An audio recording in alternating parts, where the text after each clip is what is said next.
someone watching back in the US might be curious and think, well, gosh, I don't really know what the Swedish population eats. What's nice about this particular city is, of course, it's a cosmopolitan city. We have Indian food, we have Mexican food, from all over the world. Yeah. In general, what do you eat? Like the meatballs, potatoes, Yeah. really nice fish. One thing that I appreciate to Sweden is like they have different kind of food for different type of the year. Now it's the end of the season, but always you eat crayfish. We are coming to the mushroom season.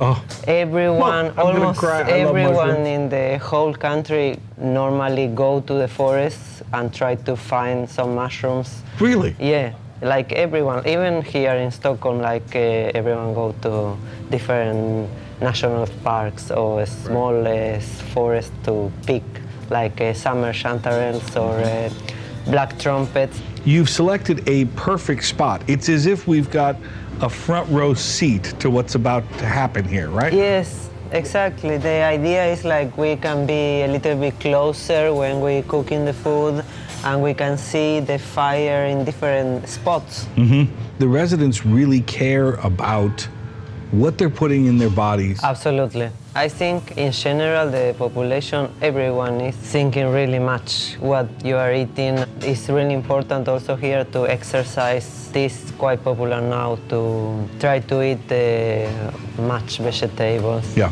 Well, what are we going to have today? I'm excited about this. Yes, we're gonna cook with this technique that is called flambadou. That is a really old technique. We just cook food with birch and a little bit of charcoal, but we don't use electricity to cook food. The idea for Niklas is like we cook like the really long time ago times, and we want to do this so near to the forest and Nordic. The important for us is like we try to cook everything directly before you get the food on fire, so you feel the smell of the when you are in the forest. Well, this works out because my appetite is on fire. I mean, I haven't eaten in like an hour, so this is going to work out for me. So Perfect. I say we get started.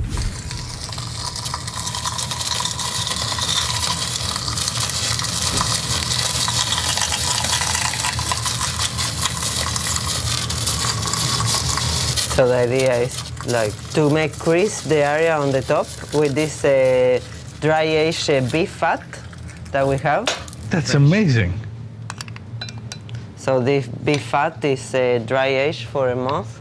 And here we have a smoked apple with some beurre blanc sauce. Oh my gosh, look at this. How do we eat it? So the idea is you pick from there and then you go ahead. Well, cheers. Cheers.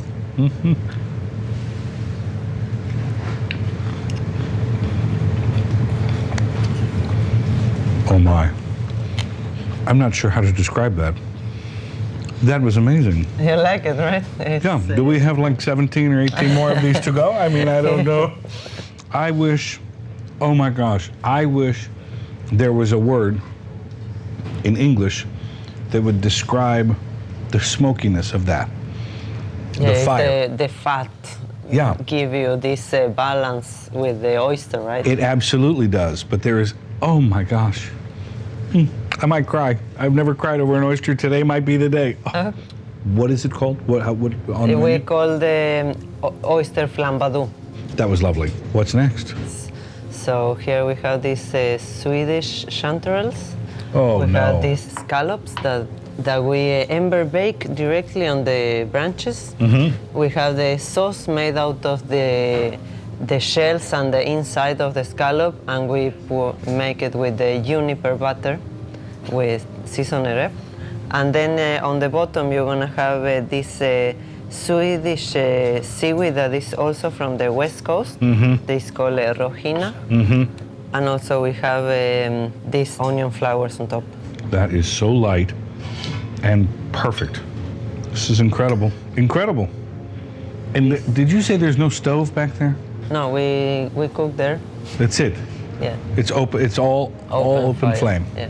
So this bowl is around 250 degrees. Wow. So here we're gonna make this garnish for the lamb course. So we have this thyme fermented butter and we're gonna make some Jerusalem artichokes, some salted baked yellow beetroot, and some flame corn. And then here we have this ember baked onions. So we have this brisket that we warm smoke. So the idea is we serve ourselves the garnish. Got it.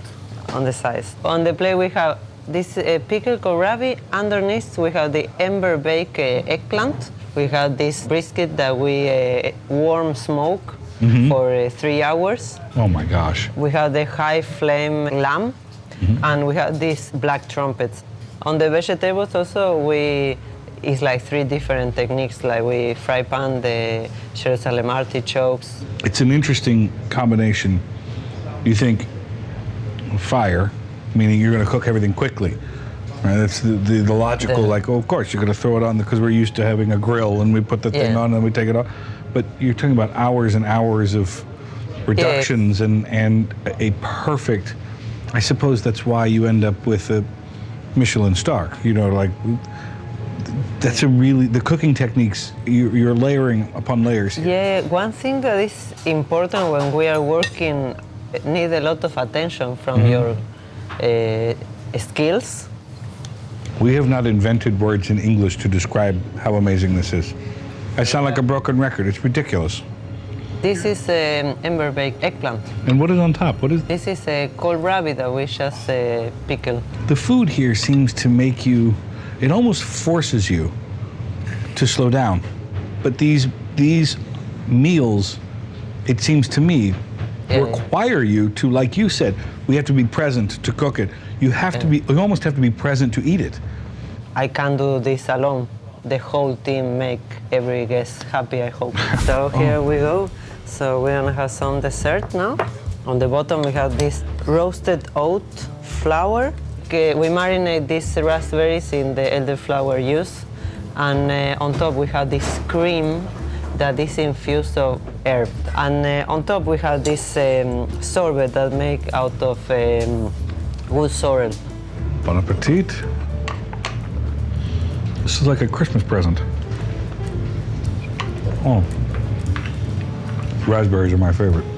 I found my childhood at the bottom of this bowl. It's amazing. Thank you so much for this. I really appreciate it. Yeah, well.